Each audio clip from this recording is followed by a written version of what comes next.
Data mu izina rya Yesu Kristo, kwa jina la Yesu Kristo, turagushimiye kubw'ijambo ryawe. Tunakushukuru kwa neno lako. Ijambo ryawe rirarema. Neno lako linaumba. Ijambo ryawe rirahindura. Neno lako linabadilisha. Umuntu wese agiye kuryumva, mtu wote anaenda lisikia, reka rimwubake, acha limjenge, kandi rimukomeze, tena limkomalishe, rizana impinduka, yete mabadiliko ku buzima bw'umuntu wese, katika maisha mtu wote. Mu izina rya Yesu Kristo. Kwa jina la Yesu Kristo. Amen. Amen. Turabaramukije mwese. Tunawasalimu nyinyi wote bakunzi b'ikiganiro.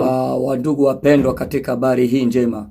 Amahoro y'Imana bane namwe. Amani ya Mungu iwe pamoja nanyi. No munsi turi kumwe n'umukozi w'Imana. Leo tuko pamoja na mtumishi wa Mungu. Ari wagiye kudufasha mu kudusigurira. Ndio anaenda kutusaidia katika kutafsiri au kwa kusaidia mtafsiri wa neno.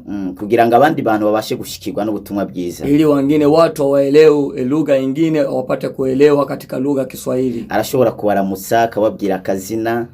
Ninawasalimu katika jina la Bwana Yesu Kristo. Mu izina ry'Umwami wacu Yesu. Majina ninaitwa Gislain. Ku mazina yawe yitwa Gislain. Mungu awabariki. Imana ibahezegere cyane. Amen. Tugiye gukomeza ikigwa cyacu. Tunaenda kuendelea katika mafundisho yetu.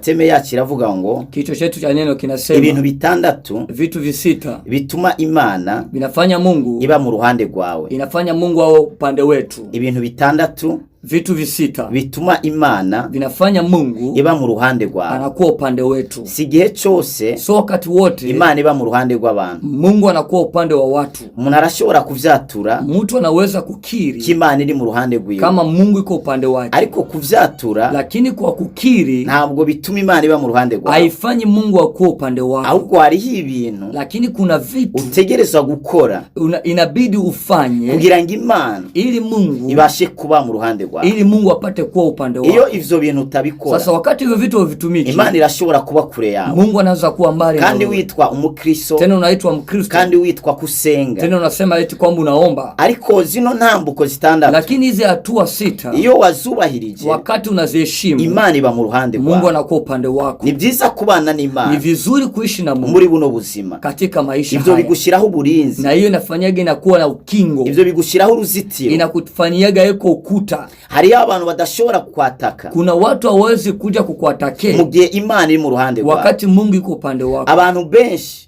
watu wengi babanye n'Imana, waliishi na Mungu, babonye ibintu bikomeye cyane, waliona vitu vikubwa sana. Abantu bagendanye n'Imana, watu ambao walitembea na Mungu, bakoze ibintu bikomeye, walifanya vitu vikubwa sana. Turabona Yoshua, tunaona Yoshua ahagarika izuba, alishimamisha jua kubera yari kumwe n'Imana, kwa sababu alikuwa pamoja na Mungu. Turabona Mose, tunaona Mose apasura ikiyaga, alipasua bahari, ni kubera yari kumwe n'Imana, ni kwa sababu alikuwa pamoja na Mungu. Nawe nubana n'Imana, na wewe ukiishi pamoja na Mungu, nugendana n'Imana, ukitembea na Mungu, uzakora ibintu bikomeye cyane, utafanya vitu vikubwa sana, uzakora ibintu bihambaye cyane, utafanya vitu ambavyo ni vikubwa sana. Ijambo sana. ry'Imana rirambwira, neno la Mungu linanambia, Imana ibwira Abisirayeli, Mungu akaambia wana wa Israeli, jewe sinojana namwe, akasema mimi siwezi tembea na nyinyi, ngo kono hava nabikira mu nzira, kwa sababu ninawaza hata kuwauia njia, ariko nzobaha mu malaika, lakini nitawatumania malaika azobashikana mu gihugu cy'Kanani, ambaye atawafikisha katika nchi ya Kanani. Mugabo Mose arabiraba, lakini Musa akaangalia, aravuga ati nitwojana no mu malaika, akasema hatuwezi enda pamoja na malaika, mu malaika, kwa sababu malaika ni nk'umusirikari, yeye ni kama jeshi, ahabwa amategeko, anapewa masharti, kandi ayo mategeko yahawe, na hizo sharti anapewa ni yakorerako, ndio anatumikia. Ariko rero, lakini sasa tujanye n'Imana, tukitembea na Mungu, Imana ni nyerukundo, Mungu ni mwenye upendo, kandi Imana ni nyembabazi, tena Mungu ni mwenye huruma, kandi Imana ni nyebuntu, tena Mungu ni mwenye neema. Ya tutajanye nayo, kama tutembee na yeye, mu malaika yo hava twikira mu malaika naza tuuia hata njia, atariki Imana, lakini Mungu izashiramwe impuhwe, atatia eko ile huruma, izatubabarira, atatusamee. Mose abwira Imana, Musa akamwambia Mungu, tutajanye na kama utembee na sisi, turekere ngaha, tuachie hapa, nimba hari bikogo urimo, na kama kuna kazi ndani, reka tukurindire, acha tukungoje. Mose aravuga ati, Musa akasema, utari kumwe natwe, kama uko pamoja nasi, niki cyotuma, nini itafanya amahanga adutinya, mataifa yatuogope? Ariko turi kumwe nawe, lakini kama tuko pamoja, amahanga azodutinya, yani mataifa atatuogopa, amahanga ntazoduhagarika, mataifa hatatushimamisha. Bwa bundi rero kubana n'Imana, yani ile sasa kuishi na Mungu bituma abanyamahanga badutinya. Inafanya mataifa wanatuogopa. Abanyamahanga ni bandi? Sasa mataifa ni wanani? N'abantu bataramenya Kristo. Ni watu ambao hawajajua Mungu. N'abantu batazi Imana yacu. Hawajui Mungu wake. Kugendana n'Imana, kutembea na Mungu bizokurinda ivyago bitandukanye. Itakulinda majaribu ya tofauti. Kugendana n'Imana, kutembea na Mungu bizatuma Satani abakure yawe. Itafanya shetani akuwe mbali na wewe. Tugomba kwiga rero uburyo butandukanye. Sasa inabidi tujifunze pande 6. Ngo tuma Imana igendana nawe. Inafanya Mungu atembee pamoja na sisi. Nyuma yao rero Mose, sasa hapo Musa, Imana yaravyemeye. Mungu akakubali kugendana nabo, kutembea pamoja nao. Nawe ndashaka, na mimi nataka Imana yemere kugendana nao. Mungu akubali kutembea nao. Hari ibintu byinshi wakoze biranga. Kuna vitu vingi ambavyo ulitumika ni kubera wari wenyene. Ni kwa sababu ulikuwa peke yako. Ariko hamwe wobana n'Imana. Lakini ukiishi pamoja na Mungu, ugendana n'Imana, ukitembea na Mungu, urujya rugendo rwawe na ile safari yako gocaguguruka itafungulika. Ijya mariage yawe, ile mariage yako yoca yemera, itakubalika. Iyo ndwara yansi, na hiyo ugonjwa umekataa, yocikira, itapona. Kwera Imani, kwa sababu kwenye Mungu ipo haba hari ubuzima. Unakuwa pako uzima. Ahantu hari Imana, kwenye pako Mungu, ibintu bitakundaga, vitu vinavyokuwa vinawezekana, ibintu bitagira ishusho, vitu vilikuwa vina sura, Imana ibihishusho. Mungu anavipatia sura. Reka dusome ijambo ry'Imana. Tusome katika neno la Mungu. Mu gitabo c'Abaroma, kitabu cha Waroma, ibice vyaho 8, sura ya 8, murongo wa 31, mstari wa 31. Aravuga ngo ko bimeze bityo tuvuga iki? Bisanzwe Imana iri mu ruhande rwacu, uwo tugwanya ninde? Paulo aravuga, Paulo akasema ko bimeze bityo, kama jinsi ilivyo hivyo bisanzwe, yani vinakubalika au vinawezekana, Imana iri mu ruhande rwacu, kama Mungu akiwa upande wetu, ninde yotugwanya? Ni nani anaweza kutupiganisha? Ninde yotuhagarika? Nani anaweza kutushimamisha? Ninde yoturoga? Nani anaweza kutupiga uchawi? Ninde yotwica? Nani anaweza kutuua? Ninde yoducira mu gasho? Nani anaweza kutuweka kwenye magereza? Birivuga ngo abazi Imana yabo, maandiko inasema wenye wanajua Mungu wao basokomera, au watu watakomaa. Nibamara gukomera, baada ya kukomaa, bakora ivy'ubutwari, watafanya vitu vya ufalme. Abazi Imana yabo, wenye wanajua Mungu wao. Niyo mpamvu abakristo, ndio maana Wakristo turakwiye gushira imbaraga, inabidi tuweke nguvu mu kumenya Imana, kwa kujua Mungu, gusumba kumenya Satani.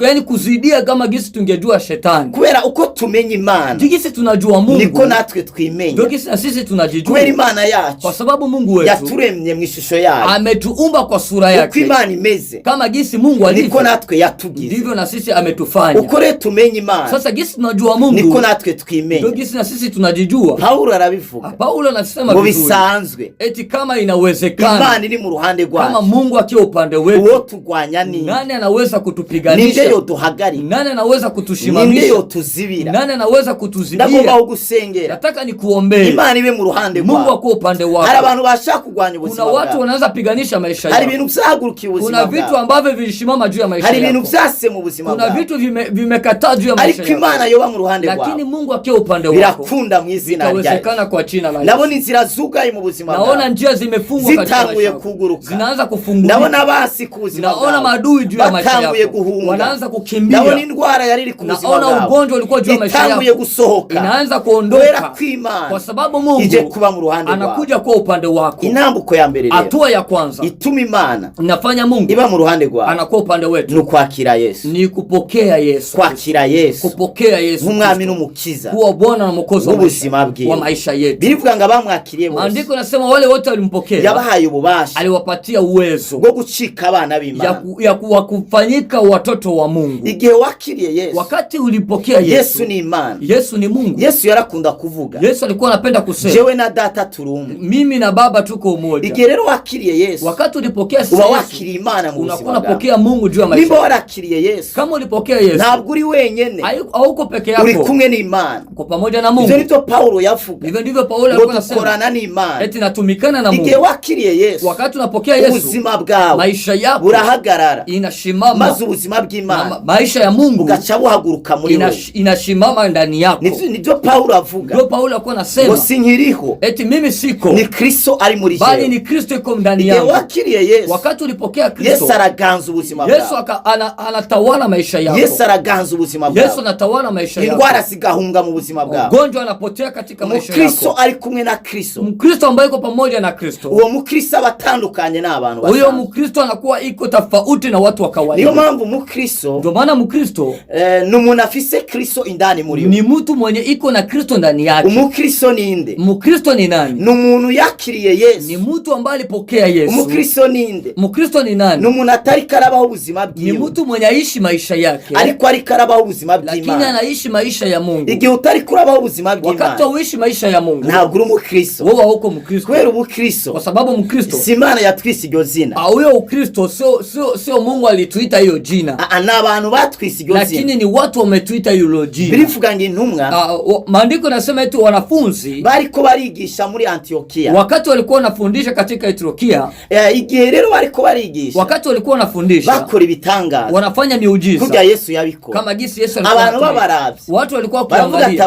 wanasema hawa watu na Bakristo, hawa watu ni Wakristo. Wakristo. Kibavuze ngo na Bakristo, kwa sababu gani walikuwa wanasema ni Wakristo? Nuko bariko bakora, ni kwa sababu walikuwa wanafanya vitu vinafanana na Kristo. Isono no musi, inatia aibu siku ya leo umuntu yitwa umukristo, kuona mtu anasema ni Mkristo yaborewe mu ibarabara, na anakuwa mlevi katika barabara. Umuntu yitwa umukristo, mtu ni Mkristo, yama mu mahoteli, anakuwa katika mahoteli, yama mu bubari, anaishi katika makabari. Umuntu yitwa umukristo, mtu anaitwa ni Mkristo, atukana mu ibarabara, yani anaanza kutusi watu barabarani. Umuntu yitwa umukristo, mtu anaitwa ni Mkristo, agenda n'inzigo, anaendana na chuki ndani yake, abandi bantu, anakataa wengine watu. Ntabwo akwiye kwitwa umukristo. Sasa huyo mtu hastahili kuitwa Mkristo. Atinya barozi, Mkristo mwana anaogopa wachawi, atinya Satani, anaogopa shetani. kandi Biblia tubwira, tena Biblia inatuambia ko Imana Mungu yamusize musi birenge vya, alimuweka shetani chini ya miguu yetu. kandi Biblia ivuga ngo, tena Biblia inasema nini? yaramwambuye ububasha bwose, alimunyang'anya uwezo wote. uwo muntu yambuye ubushobozi. Sasa huyo mtu mwenye hana uwezo, kubera kumutinya, kwa nini unamuogopa? kandi ubwo bushobozi bamwambuye, tena huyo uwezo ambao alimvua, birivuga ngo yabuhaye ishengero. Biblia inasema eti alipea kanisa, yabuhaye ishengero. alipea kanisa. Ishengero ntabwo ari inzu, kanisa haiko nyumba. Ishengero ni wewe, ni kanisa, ni wewe, ni wewe Imana ibamo, ni wewe ambaye Mungu anaishi ndani yako, ni wewe Mungu ambaye anatumikia ndani. kugira ugendane n'Imana, ili utembee na Mungu, biragusaba ko wakira Yesu. inakuomba upokee Yesu. nimba uri kuranyumva, kama uko unanisikia utarakira Yesu, au yapokea Yesu, iki nico gihe cyawe. hii ni wakati wako wako wakire Yesu, ili upokee Yesu. urashobora kuvuga ngo, unaweza sema hivi, none bamwakira gute? sasa wanampokea Yesu wapi? Ijambo rivuga mu Baroma, neno nasema katika Waroma ibice 10, sura 10, umurongo waho w'icenda, mstari wake wa 9, ngo kuko ni waturisha, eti wakati unakiri akanwa kawe katika kinywa chako yuko Yesu ari umwami, kwamba Yesu ni Kristo, ukizera mu mutima, na unaamini ndani ya moyo wako yuko Imana kama Mungu yamuzuye, alimfufua, imukuye mu bapfuye, ikimtoa katika wafu, uzokizwa, utaokolewa. Biblia tubwiye ngo iki? Sasa Biblia inasema nini? ni waturisha akanwa, wakati unakiri katika ko kinywa Yesu ari chako umwami, kwamba Yesu ni mfalme, kandi ukizera mu mutima, tena unaamini ndani ya moyo ko wako yamuzuye, kama alimufufua, imukuye mu bapfuye, inamtoa katika wafu, uzokizwa. eti utaokolewa. kubera iki twizera ibyo? Kwa sababu gani tunaamini hiyo? wizera ko Imana yamuzuye, tunaamini kwamba Mungu alimuokoa au alimufufua. ni kubera, ni kwa sababu igihe Yesu yapfa, wakati Yesu alifariki, yari wenyene, hakukuwa peke yake, twarapfanye, tulikufa pamoja naye. hanyuma tumaze gupfana, baada ya kukufa pamoja naye, turazuranwa, tukafufuliwa pamoja na yeye. tumaze kuzuranwa rero, sasa baada ya kufufuliwa na yeye, hari ubundi buzima twazukanye, kuna ngine maisha ambayo tulifufuka nayo, utandukanye n'ubuzima bwa kera, inatofautisha na maisha ya zamani. ubwo n'ubuzima bw'Imana, hayo ni maisha ya Mungu, butari mu icyaha, haimo ndani zambi, ubwo n'ubuzima bugororose, ni maisha ubwo matakatifu, n'ubuzima bw'abana ni b'Imana, maisha ya watoto wa Mungu. niyo mpamvu birivuga ngo, maana maandiko yanasema yagatete k'ingano, eti hata kama kambegu kangano karadari, iyo kaguye mu ivu ryiza, wakati kananguka katika udongo mzuri, ngo kaca kamaza kubora, eti kanaanza kwanza kuoza, inyuma yaho kakamera. baada ya kuoza akisha kanazaa, yani kanakuwa, iyo kamaze gukura, baada ya kukua gahunda imeke nyinshi, kanatoa mazao mengi. ya uko niko Yesu yapfuye, hivyo ndivyo Yesu alifariki. amaze gupfa, baada ya kufa akazuka, wakati alifufuka, yazutse wenyene,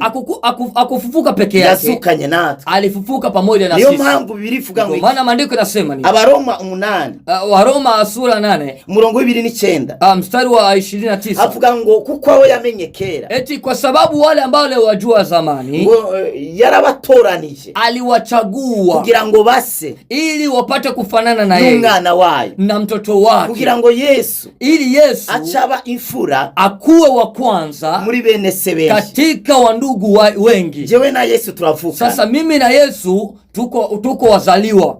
Turavukana na Yesu. Tuko wazaliwa. Mugabo ni bande bavukana na Yesu? Sasa ni wanane ambao ni wazaliwa na Yesu? Abantu bamwakiriye. Ni watu ambao walimpokea. Abantu batizera urupfu rwiwe. Watu wenye awaamini kifo chake. Bisigura ngo ivyaha vyabo. Inamaanisha kwamba dhambi zao biracari ku buzima bwabo. Ingali katika maisha yao. Abantu bizera urupfu rwiwe. Watu wenye wanaamini kifo chake. Batizera izuka ryiwe.